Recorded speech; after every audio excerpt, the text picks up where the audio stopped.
Good afternoon, everyone. Good night, evening for the ones that are with us in Europe. I'm happy to welcome you to this third Louvo Live.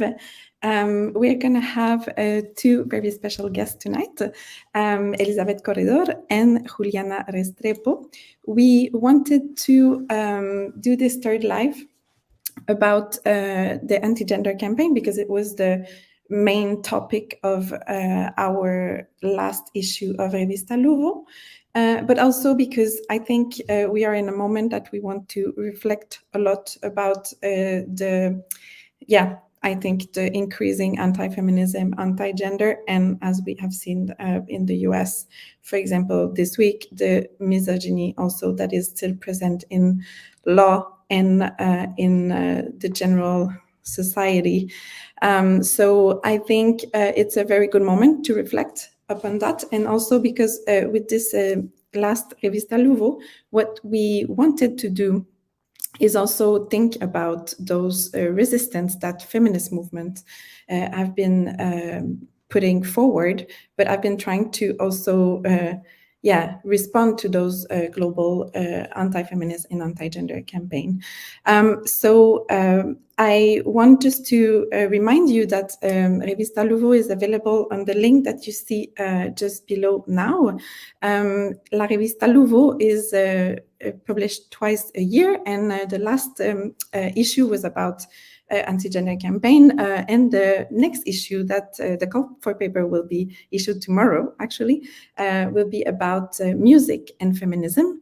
So we're really happy about this next issue and a bit trying to continue what are like our ideas of translocal resistance in between activism, social movements, but also in trying to make some links with other feminists in globally, right?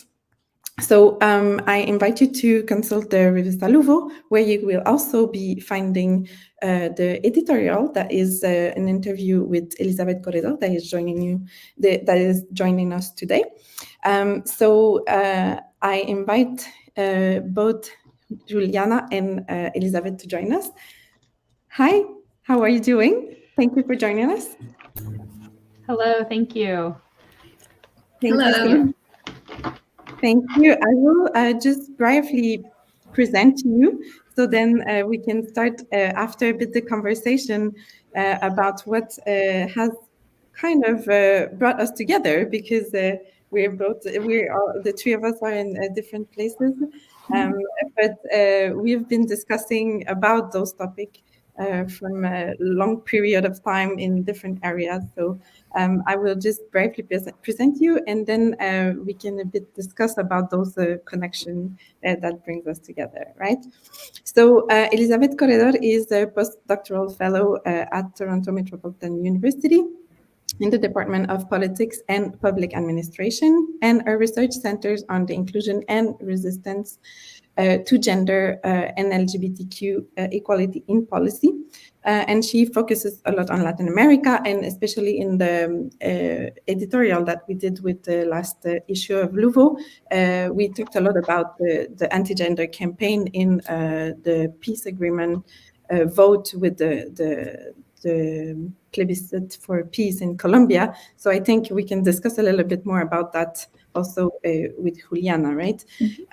The current book project of Elisabeth examines the condition under which the Colombian peace process agreement include the gender perspective that promote women and LGBTQ equality in post-conflict Colombia. Juliana, thank you for joining us. Also, Juliana, you're an assistant professor in political science at the University of Florida. Her research focused on violence against women in politics. That's another topic that we want to explore a little bit today, right? Exploring the relationship between and efforts to improve the quality of democracy and increasing the reports of violence and harassment directed toward women, especially in electoral politics, right? You're working on a book project that analyzes violence and harassment against women in Latin America, in politics in Latin America, and I guess the role of women activism in bringing attention to this problem, which is something that we're really interested in Louvo also, to see what are the actual positive resistance and activism that we can do, and how we can bring that together, and talk a little bit about that. Welcome to both of you. I'm very happy that you're sharing this space with us. Thank you. Thank you for inviting me. It's really exciting. Thank you. I will just start maybe the conversation retaking the editorial that we did with Elizabeth. That was a little bit trying to think what has been the anti-gender campaign in Colombia, and then we discussed a lot about how it is also in different geographies globally, and how those ideas in anti-gender campaign travel, and how it affects the woman involvement in politics, and how sometimes it's become really dangerous for women to actually have a voice inclusive. And so I will like to start to ask you a bit to talk about your research. Maybe we can start with you, Elizabeth, about how they've been related to the special issue of the Revista Louvo, and a bit what you're working on. And Sure, thank you. So, my interest in this topic came about when I was working on my dissertation during my PhD program at Rutgers, where I was focusing on gender politics. And I was really interested in the inclusion of women and LGBTQ communities in the Colombian peace process.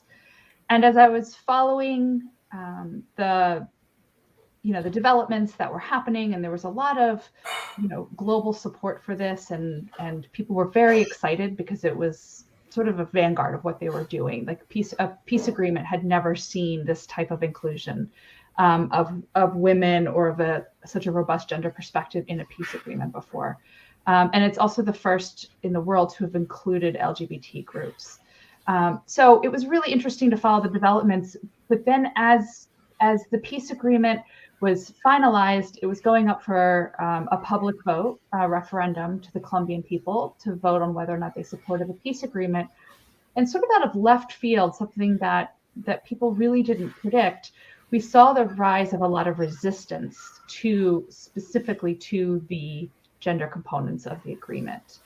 There certainly was resistance to the agreement for other reasons as well. But this was not predicted, it was unforeseen, and ended up actually having a really big impact. The initial vote on the peace agreement ended up failing, and a lot of everyone that I've spoke to, including the president of Colombia, has said that yes, this resistance played a big role in the people turning down the peace agreement. Now, fortunately, the peace agreement was eventually passed. The gender perspective still remains. But this opened up sort of a window, or this whole new sort of world, when I was thinking, like, what is this resistance about? And one of the main phrases that people kept saying is that this peace agreement and the inclusion of women and LGBTQ rights in the peace agreement was a form of quote unquote gender ideology. And I, was like, what is this? I'd never heard of this term before. And as I delved into it and started researching it, what I found is that actually this term gender ideology was being used by,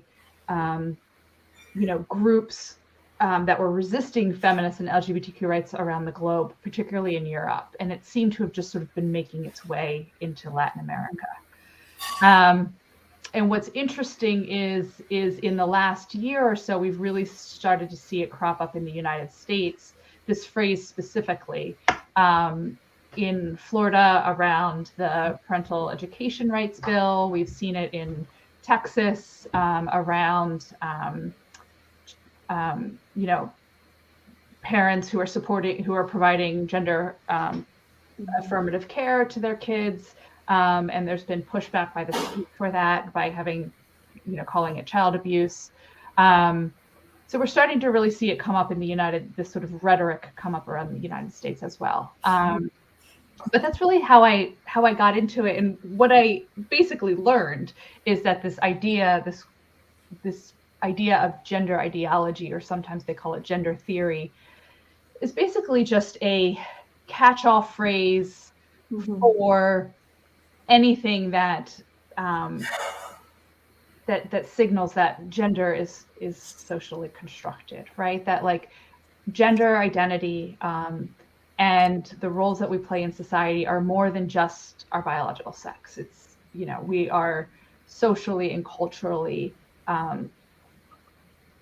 you know, our genders are socially and culturally constructed as well. And that's really where this resistance is too. It's really trying to turn the clock back, set us back to when we really thought of gender as synonymous with biological sex, and not delve deeper into the repercussions that patriarchy plays in society. Thank you, Elizabeth. And yeah, and I think it's particularly interesting that you're mentioning the US, especially this week. And we can go back to that later. But I think it's what I really liked about your interview in Revista Lugo. It's also like maybe we can stop thinking just this as a backlash, but also as a prediction to the future. It's a project of society, right? To maintain those binaries and so maybe it's also a more productive way to try to think about this and maybe I want to ask Juliana if like how first maybe I know you have connection, we have been working together same institute, like a bit know about how you still work together and then what are you precisely working on, Juliana? Okay, thank you. Yes, so I also did my PhD at Rutgers. I was a couple of years ahead of Elizabeth, so that's how we know each other. And my research, I started working on it as part of my doctoral program, and it's on violence against women politicians. So I was initially interested in political representation and what women do or how women advance women's interest, and once they are elected, right? That was my initial interest. But then I was working with my then advisor on her project on gender quotas. And just for those of you who don't know, Latin America is the region, besides the Scandinavian countries, with the highest proportion of women in national parliaments. And most countries, I think it's only 2 countries that do not have any sort of affirmative action measures to guarantee the inclusion of women in electoral lists. So political parties in most Latin American countries have to have women, otherwise they won't be able to run. And that has been a very successful strategy. Like Bolivia, Mexico, Costa Rica, and other countries, Argentina, have above 40% women or 50% in the case of Bolivia and Mexico. And most countries have something like some measure to promote the reaching political parity. But when I was working on this project, I started to see reports and women talking about political violence and harassment. That's how they talked about it. Acoso político. That was the word they used, and that was really intriguing. And I don't know. I think what's really interesting to me is that you wouldn't expect women in powerful positions to be victims of violence, of gender-based violence, because of their work. That's the thing, and that's what I do research on. It's these women parliamentarians, members of Congress, ministers, and also, and this is especially true at the local level, councillors, mayors, members of state assembly. They are being harassed, and they suffer very specific forms of violence as part of their political work. And what I have been able to establish is that this is a form of gender-based violence. This is not regular political violence. It's not because of a specific policy position or their political party, for example, which is, let's say, normal, even though I don't think political violence is normal. But other forms of political violence tend to be very much ideological. Like people attack each other because they disagree on policy issues. This is not about that. It's because they're women. So it includes, of course, physical violence, sexual harassment, but also other forms of violence that are very specific to politics. And I found, and this is what I'm currently working on, that my book is on, is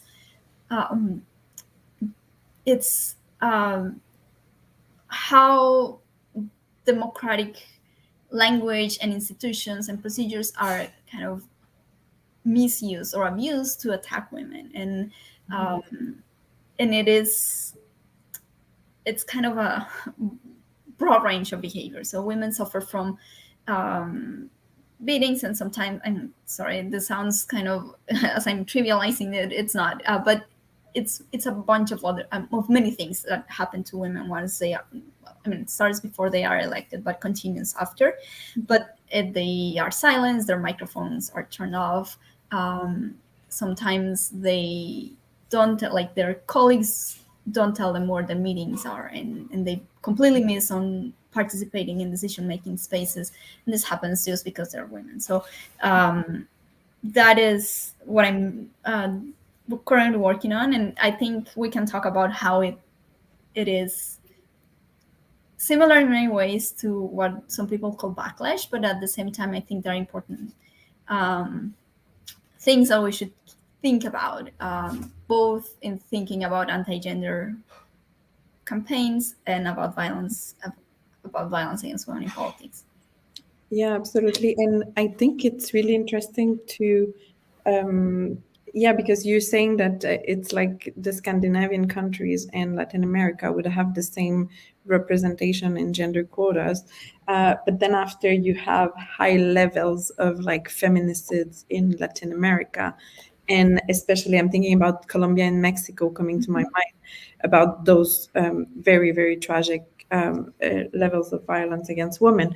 But also I'm thinking that maybe, and a bit that's what you were a bit hinting on, it's like this violence is really specific, and it's and I don't know, I think in Colombia, so we can talk about that in so many ways because it's against social leaders, but then when it's a woman, the torture and sexual violence is very different than when it's a male leader. And then so there is this kind of extreme violence against women, also against bodies of women. And I think it's very interesting that you say and question democratic institution and how they can even like reproduce this. And then that would lead maybe to the next question, and we like Juliana or Elizabeth, whoever wants to respond a bit and give ideas about it. But I was thinking, how can we relate this? And I think, we have the best example of like an institution that is not having anything to do with human rights this week within the US. So like what is, how we can link those anti-gender campaign, anti-feminism, misogyny also to the political violence experienced by women generally in politics. I think there are definitely similarities. I think all of these cases, if we look at the Roe v. Wade decision in the U.S. Supreme Court, we look at violence against women in politics, we look at anti-gender campaigns, they are distinct in what they're sort of doing.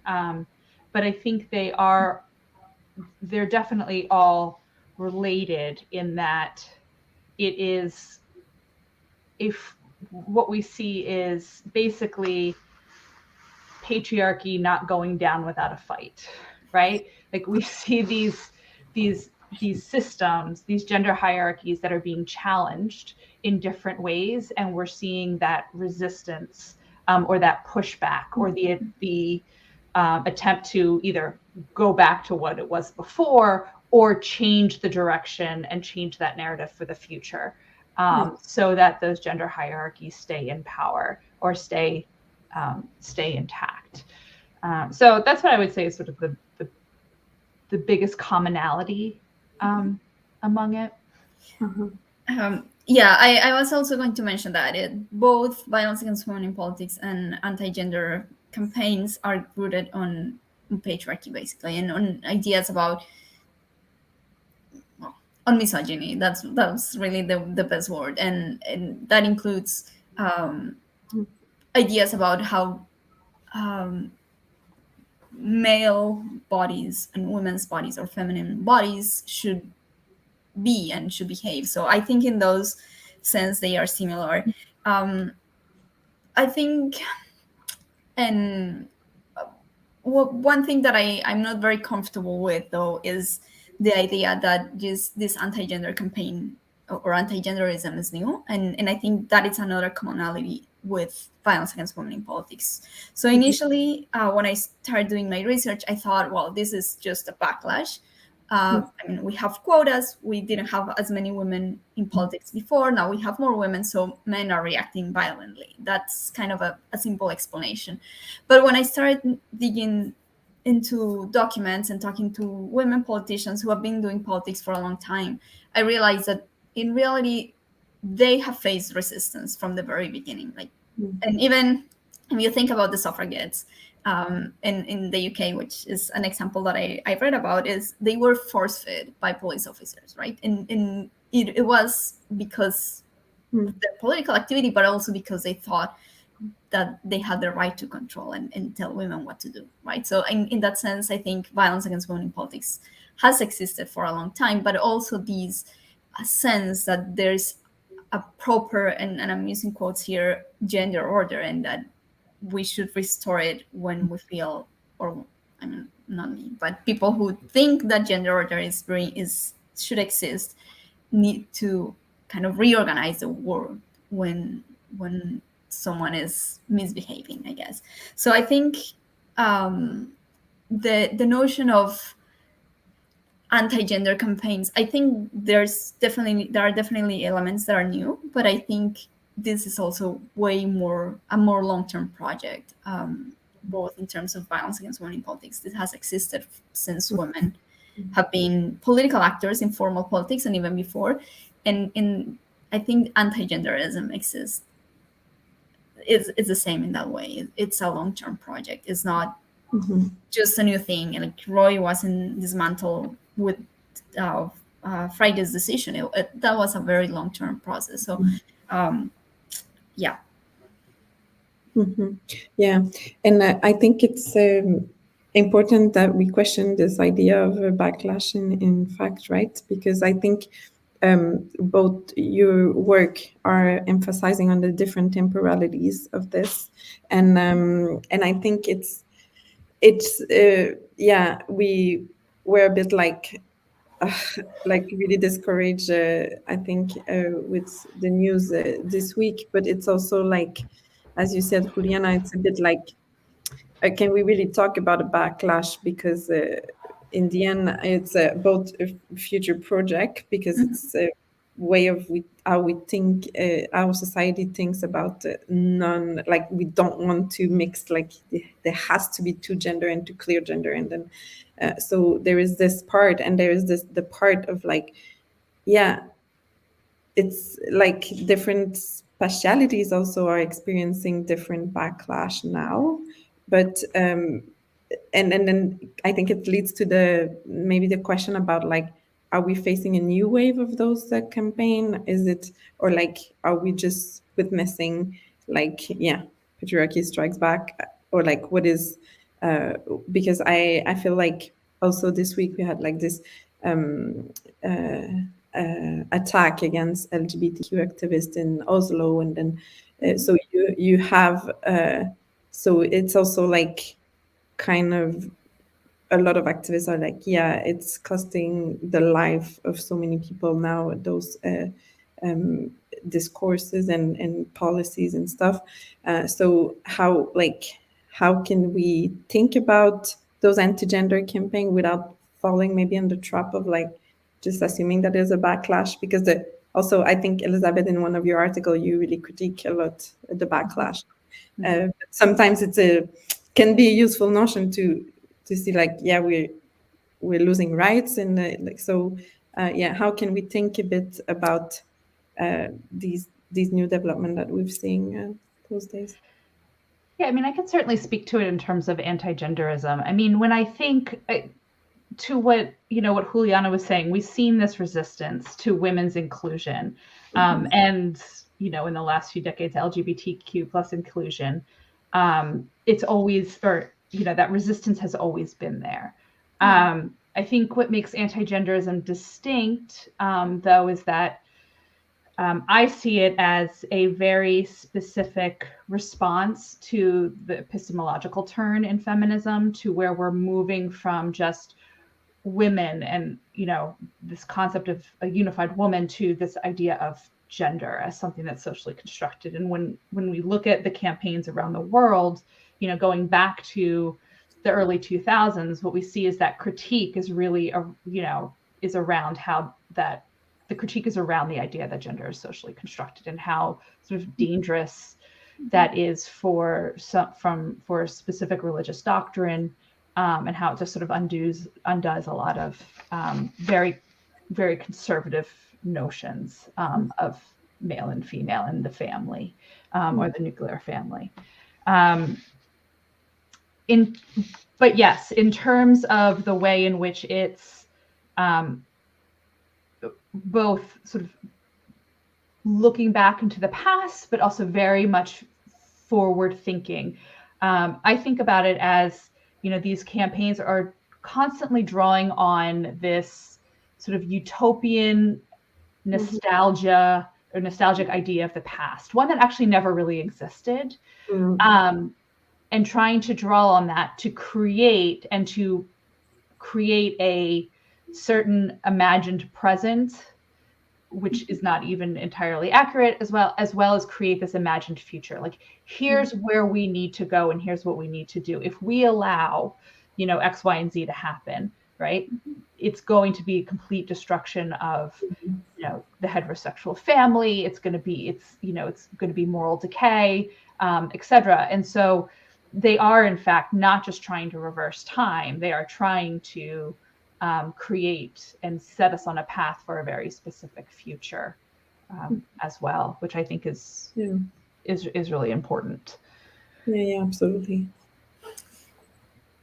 Yeah, and I think that idea about a future, it's something that I think is different from violence against women in politics. I'm it might very well be, but I haven't come across to anyone saying, well, first, women shouldn't be in politics. Like, that's, I'm sure some people still think that, but I haven't come across that. Like, the idea of women belonging in democracies is somewhat normalized. But I think what violence seems or wants to achieve is either that women behave in certain ways, so don't challenge men in politics, but also so they don't challenge like traditional practices of politics, like corruption, or certain ways of doing things that have been seen as traditional. And that's, I think, many, like, women's presence in politics and in most political spaces, even if they don't speak, even if they are just there, it's a transgression, because political spaces have been very much masculinized, are very masculine still. But it is rare that someone will openly say women shouldn't be here. It's more the way they should be. And we know that violence does have an effect on women's presence. It undermines women's presence. And the goal is to push women out and affect women's presence in that sense. But it's not so openly talked. It's not like, no one said, well, women shouldn't. I've said this already, but it's more subtle. And I think that's an important difference. Like, perpetrators of violence against women in politics are not saying we should go back to this past. It's more kind of a ingrained idea that they have about who should be in politics, but it's not so openly explained as it is with anti-gender campaigns. And they do not think about it as in terms of creating another future. It's more about practical everyday concerns about political activities that it's an important difference. Even though one thing that I should say is that it seems, but we don't have a lot of evidence, but some studies have shown that feminists, like women who are openly feminist and also women who are very openly conservative, they tend to be, I think it's probably because they're very visible, but they tend to be attacked at higher rates than women who are more centrist or less vocal. And I think part of that is that connection between violence against women in politics and anti-gender, especially with feminist women, is that it's kind of a double transgression. Yeah.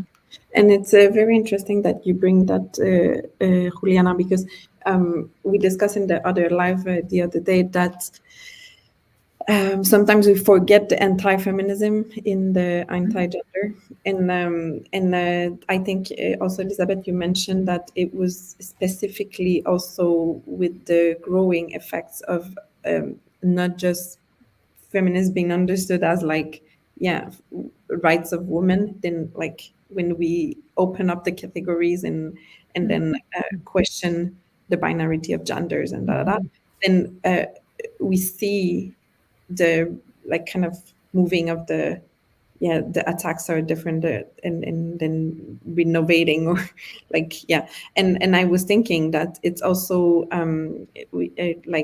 one of our friends in Louvo, she's working on Daniel Coenga, she's working on anti-feminist, anti-gender in the Brazilian state.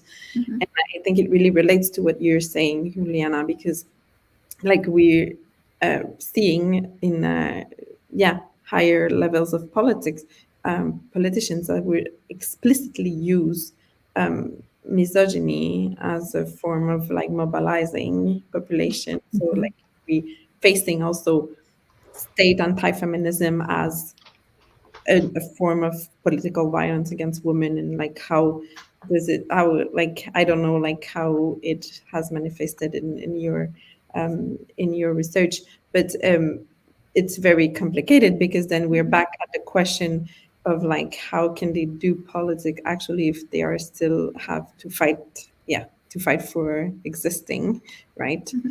And then we have this mix of, maybe it's not just campaigns, but it became the state policies in some ways, right?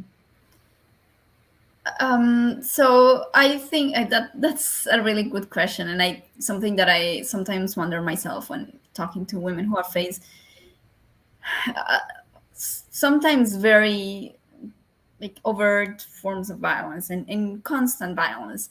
But I think I mean, it's really hard, but I don't think there's another option. If we just sit and let patriarchy do its thing, we will be out of rights, right? And I think that's actually quite inspiring from women politicians and from women activists, is that they realize how hard it is, and not all of them, some women just give up, and I completely understand, but many of them are actually like mobilize and say, well, yes, they want to stop me and I won't let them, because I believe this is true, and I believe women have a right to be in politics and to be treated as humans, as full humans, and to have and the women have a right to equal participation as men. So I think that is something that I try to keep in mind, even though sometimes it's really hard, and sometimes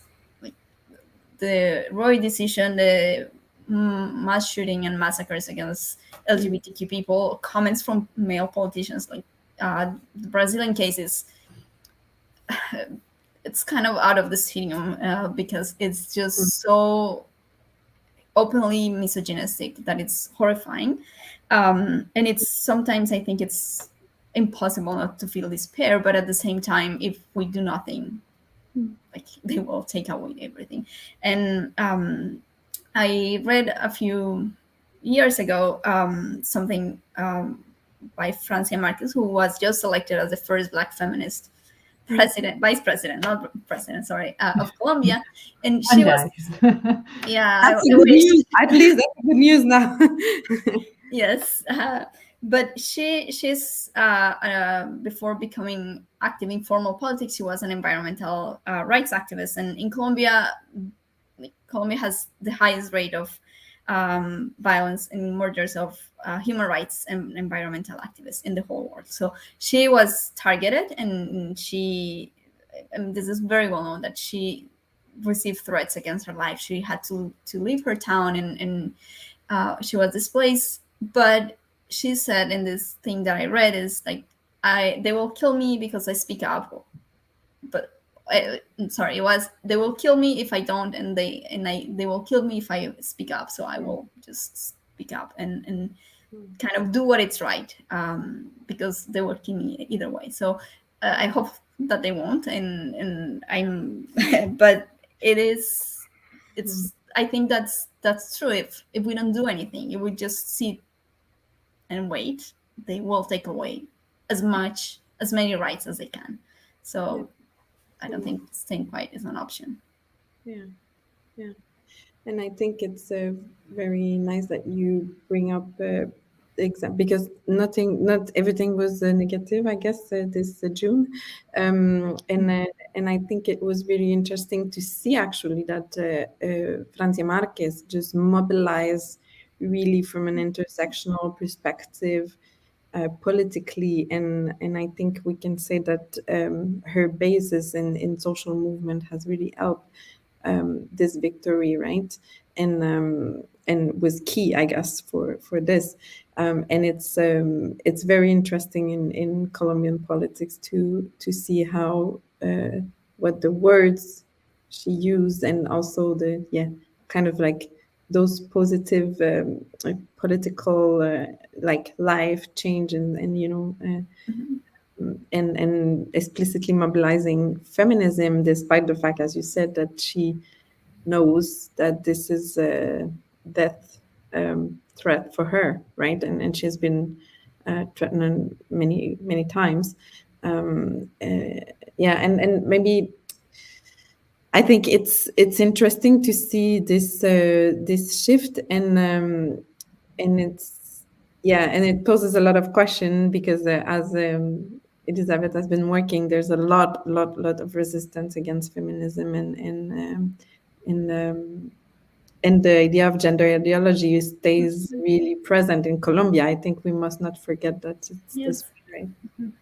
It's a very powerful mobilizing trope, because you kind of it basically takes all of the complexity of feminist and queer ideas about gender identity and the body and sexuality, and distills it, all down into like a very simple, it's just this ideology of gender, and then it seems to mobilize people in masses. It's very effective. I mean, we just was it last week or 2 weeks ago, former President Donald Trump was using it publicly as he was speaking. We're seeing it in political discourse really everywhere. And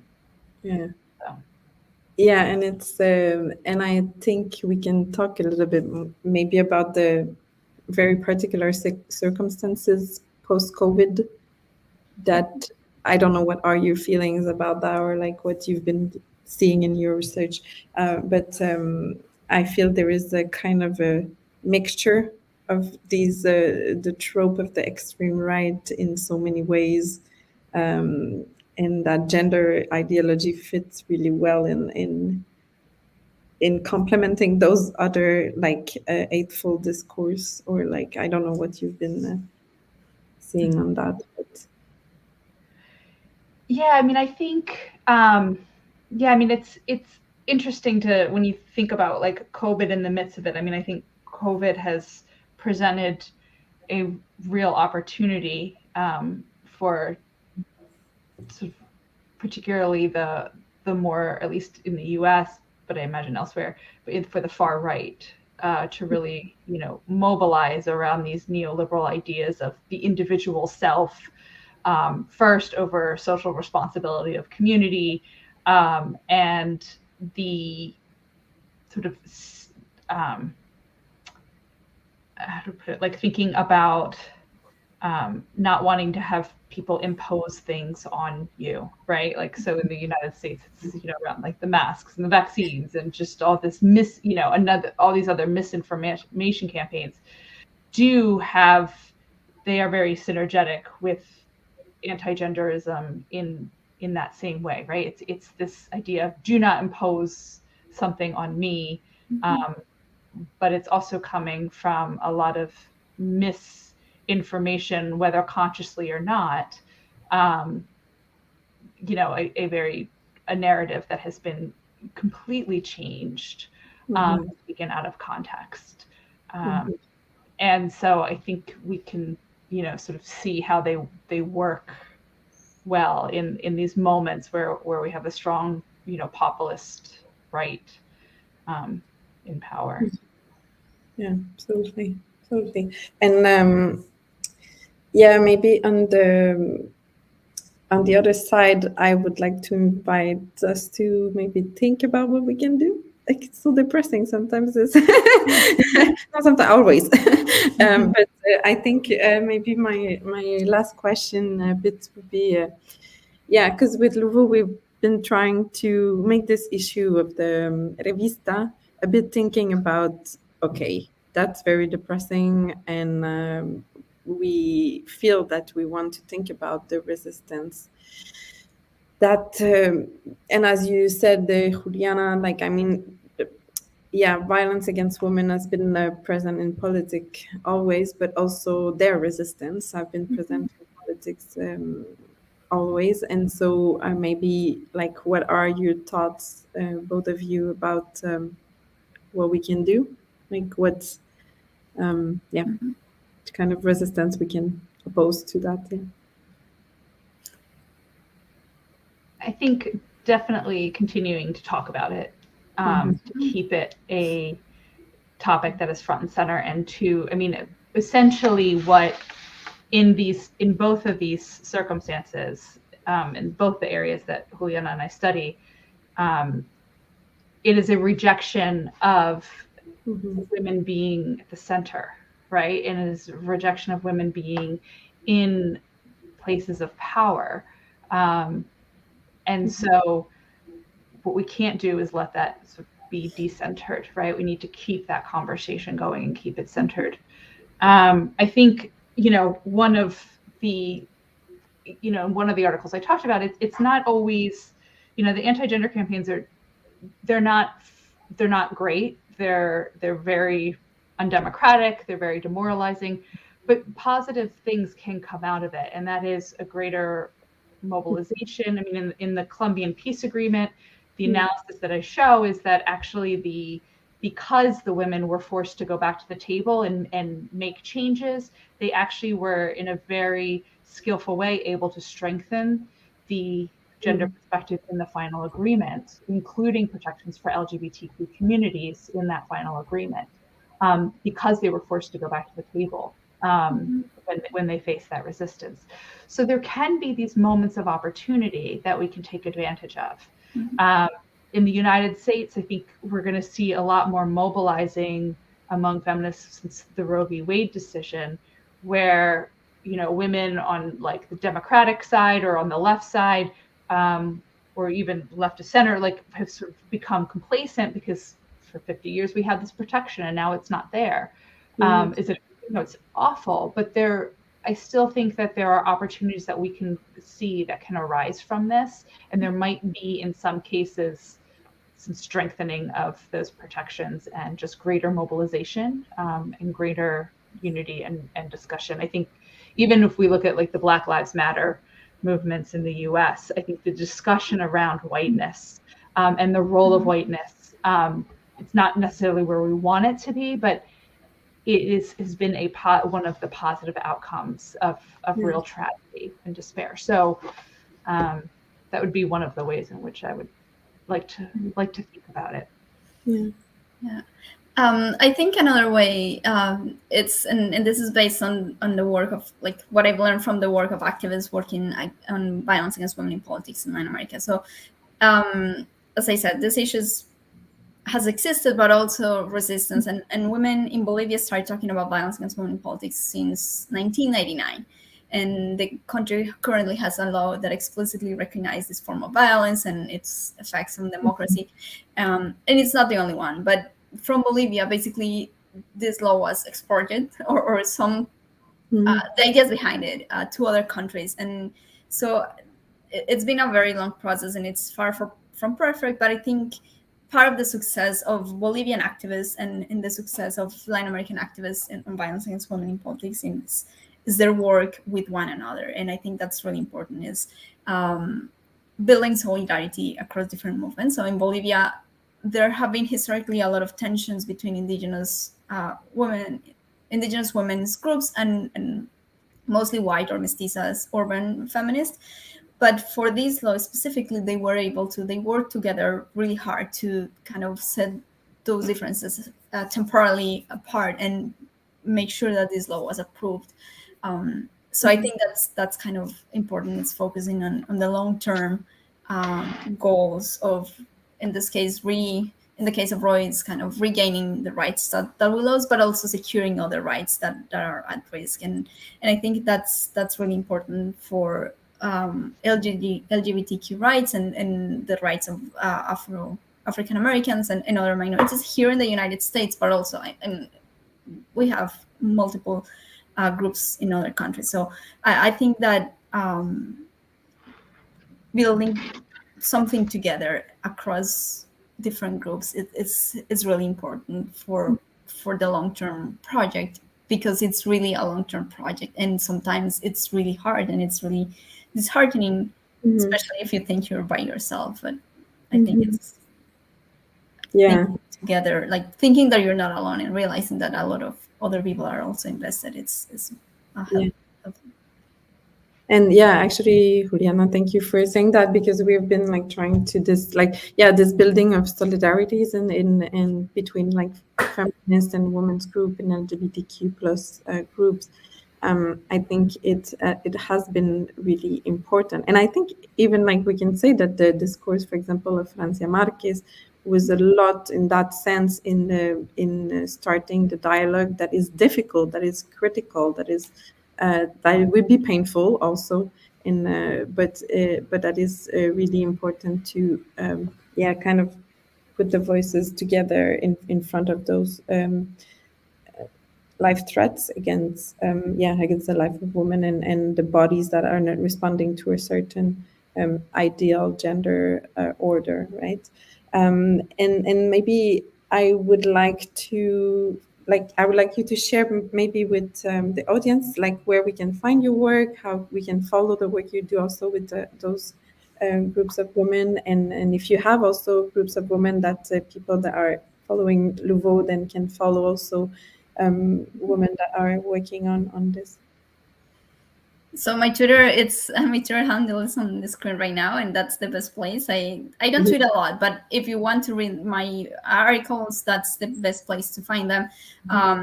In Spanish, I would encourage people to follow the organizations of women at the municipal level. So it's associations of women councillors, and they have been the primary actors in raising awareness and visibility and making sure the laws are approved.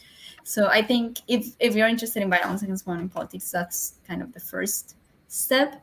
But definitely Twitter is where you can find my research. Thank you, and you can certainly find my stuff. I am not on Twitter, but you can find me either on Facebook, or you can find me at my website, which is elizabethcorredor.com.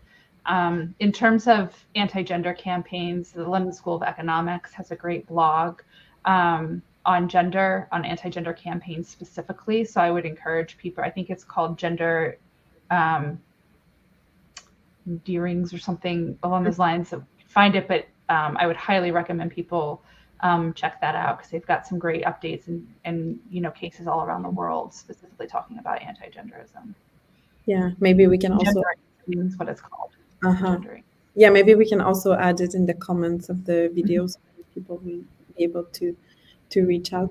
Thank you very much. Do you have any other final thoughts and comments about this difficult topic? But then we ended up in a note that is encouraging. No, I just want to say thank you for doing this, and thank you for putting these topics out in the world to a much broader audience. It's really helpful, and it's much needed right now in the moment that we're in. And my hope is that it is just a moment. Absolutely. Absolutely. Yeah. Thank you very much to both of you. Thank you. It was really a pleasure to share the space with you. And yeah, we will post on Facebook and YouTube the group that you recommended, and also we'll be clearly in touch to continue working on that and sharing knowledge about it. I think that's the best feminist practice that we can do. And thank you so much. Thank you to all the people that were with us, and we will be publishing soon the next Revista Luvo call for paper. So be really aware of like the different social network where we're going to publish this tomorrow about music, and like we want to talk a bit about musicologia feminista, so like feminist musicologies.